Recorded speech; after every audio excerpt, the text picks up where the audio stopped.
just to get the right shot curve, but it's really an incredibly smooth system.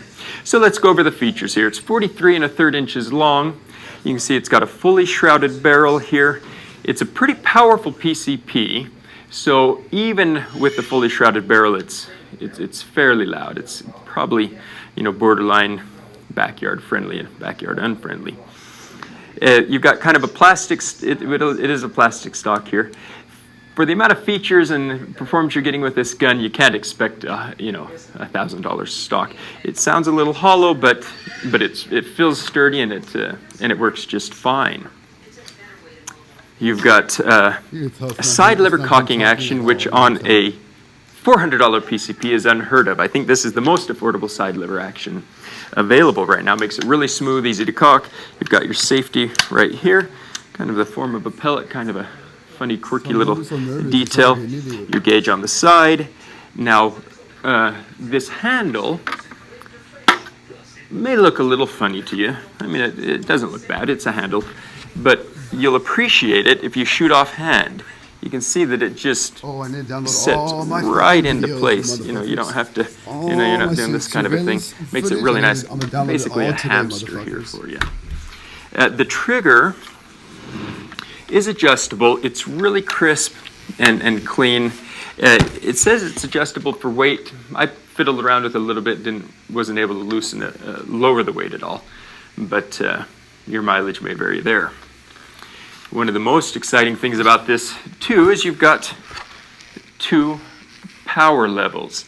So you can adjust the transfer port by just moving this dial here.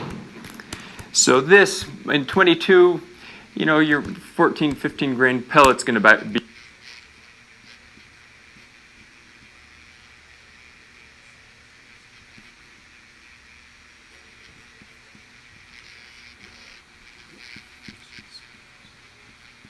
I'll set a reminder for both of them, man.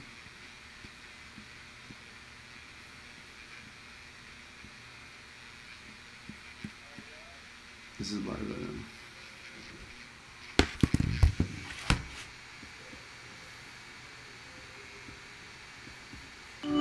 Don't miss a moment. Live TV from 70+ channels. YouTube TV. Start streaming now. Want to brain better? Unlike ordinary memory supplements, Nariva has clinically proven ingredients that fuel 5 indicators of brain performance. What in the heck has happened to the FPV receiver module market? I remember back in the day when we paid $100 for a LaForge module, and we were happy to do it. The Foxeer Wildfire, that's what we're reviewing today. It costs about $90, and it's got this sync reconstruction. We're going to compare that to the Furious FPV True D, which is just a regular diversity module, costs about $70. The Furious FPV True DX, which costs $120 and has all the unicorn magic. The Owl RC, which is just diversity, but a really good diversity module for about $65. And the Rapid Fire, which is, I think it's fair to say, it's the undisputed king of modules today, but it costs $150 freaking dollars. And we're going to ask the question, based on performance, price, and features, is the Foxeer Wildfire the one for you? I'm Joshua Bardwell, and you're going to learn something today.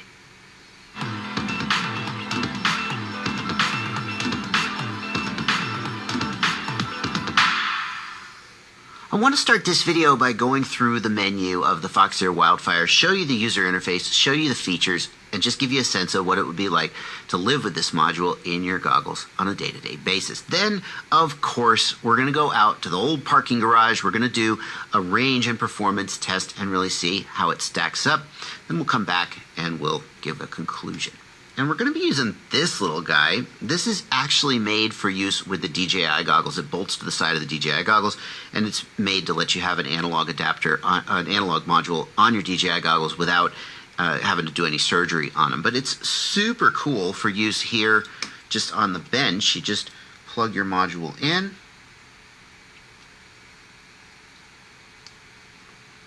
And then we're going to be using this 2S Fat Shark battery, but it takes up to 4S input. And you just plug it in and turn it on, and away you go. Now, it's not actually going to take me long to walk you through the menus and features of this module because it doesn't have very many of them. So here on the main screen, you've got RSSI bars. There's no quads turned on at the moment, so there's no RSSI bars. But up and down switch you through the channels. Long press up and down switch you between the bands. That's about it.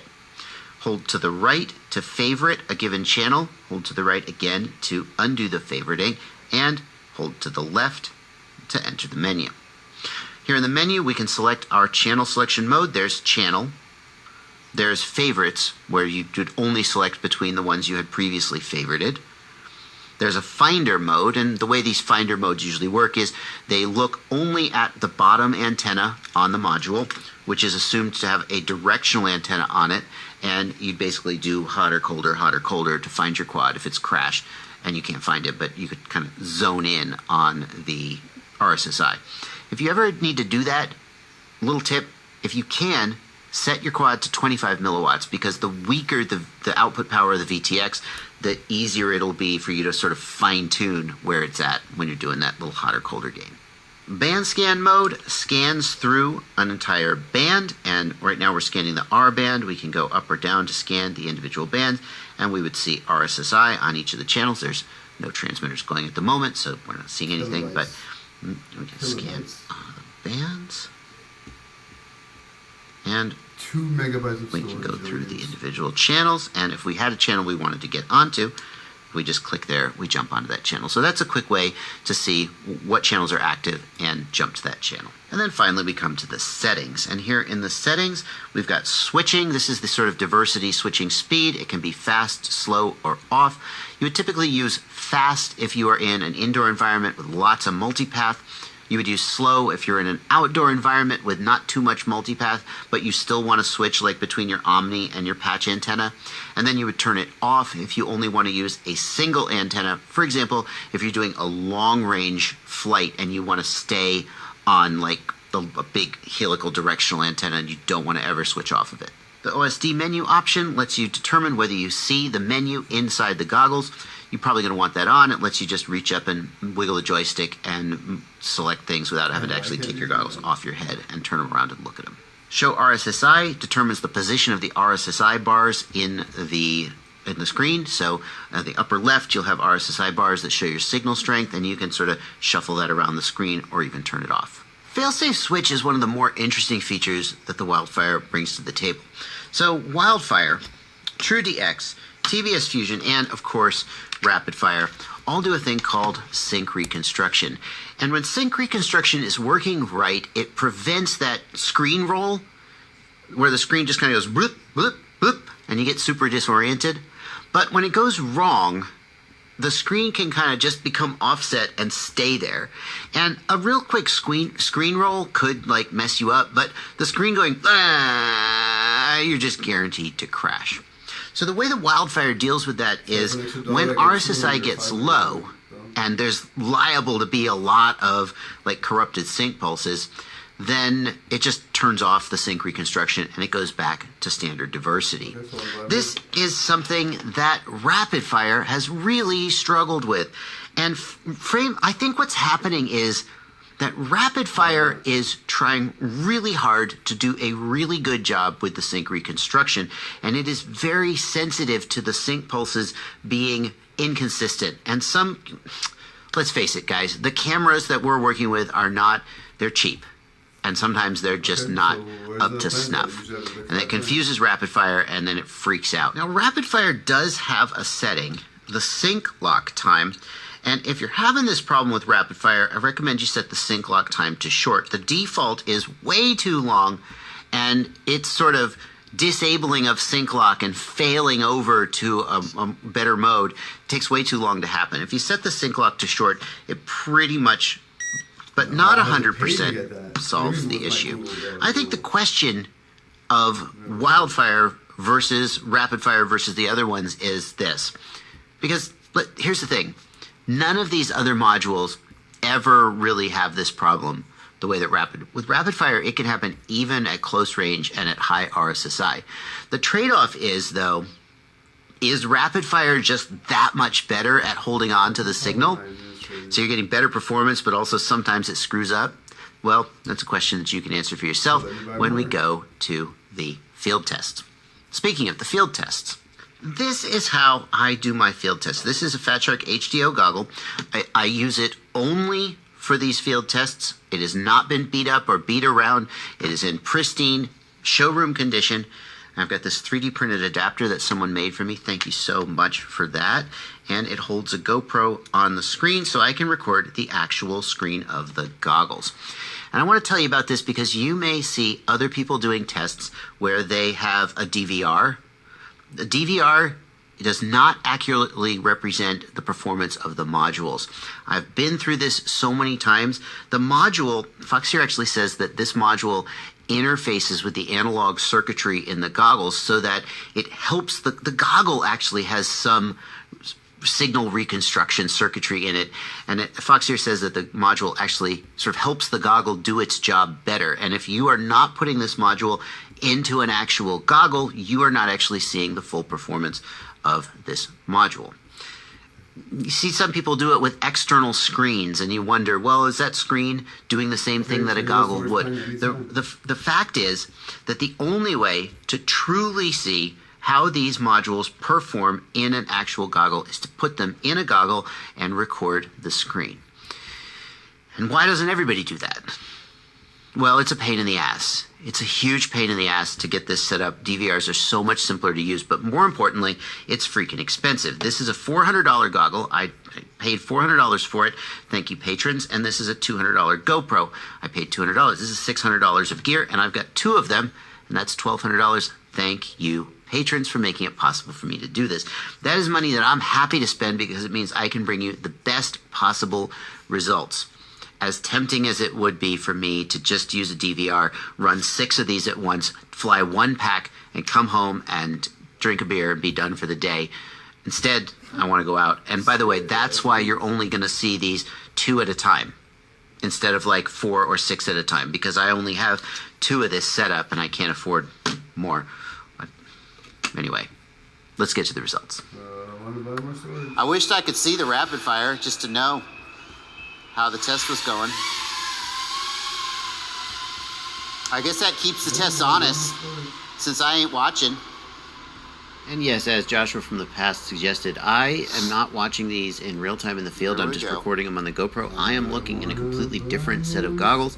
I have no idea how these tests come out until, well, now when I'm watching them during editing. And I'm not going to weigh in on which is better because I have seen enough of this test to know that even though sometimes the results may appear completely obvious to me, your impression of which one has won may be different, and of course you are completely entitled to that. I do want to let you know as we go through this that there are so many steps I've taken to try to make these tests as good as possible. These goggles are brand new. They are set to the exact same contrast and brightness. The exposure on the GoPro is locked, so these pictures are just as comparable as they could possibly freaking be. I've even used the Owl RC SWR meter to test my antennas. SWR is not a perfect way to test antennas, but the Owl RC SWR meter is only about $100, and it's sort of reasonable way of testing whether any antenna is wildly different from any others, and that's what I do to try to make these results as consistent and accurate and trustworthy as possible.